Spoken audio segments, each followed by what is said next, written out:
Welcome back, Frac Crew. It's Frac Daddy Barbecue. Guys, on today's video, I have been thinking of something I've been wanting to do for quite a while. It's one of my grandma's favorite things to do. My grandmother loves to make hot vinegar. She loves to put it on her collard greens, her grilled chicken, pretty much anything that you think that could be spiced up.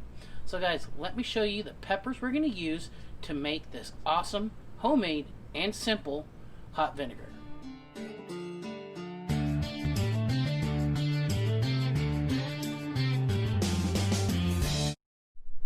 Okay guys, so what we have here, we have my Chile Pequin plant that I have actually been growing for about 2 years now.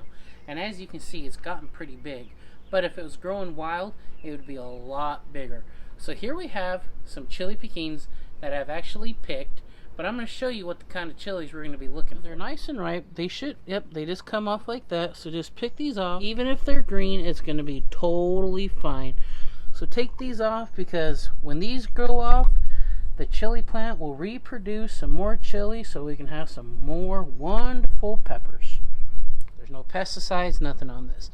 Now guys, matter of fact, what I've been doing also is we've been storing these peppers in the freezer. They will actually store pretty dang good. As you can see, there's just a mixture of different colors, some reds, some greens, some oranges, and these we actually been having in there since last year, and you can't even tell they're about a year old.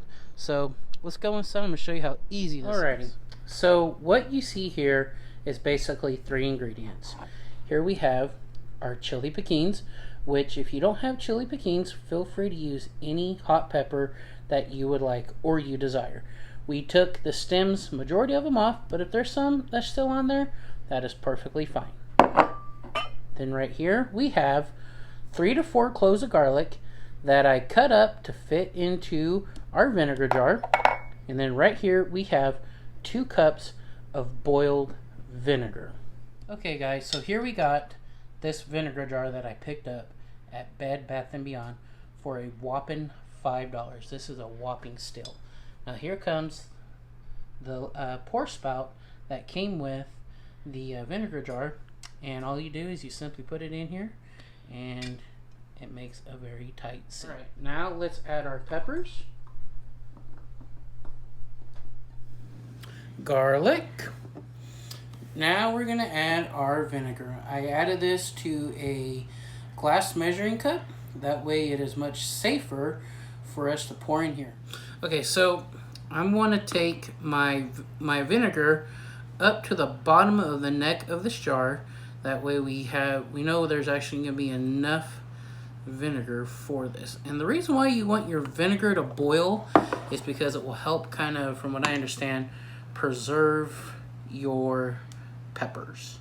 Okay, so we're going to be using this wine stopper to preserve our hot vinegar in the fridge for 1 week. Now when we're ready to use our hot vinegar, we'll swap this out and we'll use the pour spout that it actually came with. Now guys, I want you to leave a comment down below, and I want you to tell us what you would like to see us use this hot vinegar for. So now it's time for this hot vinegar to go into the fridge, and we'll see you in 1 week. And I just want to say thank you for watching Frac Daddy Barbecue, and also please leave some comments down below and let us know what you would like to see us do. So until next time, you guys be safe, and we'll see you in a week.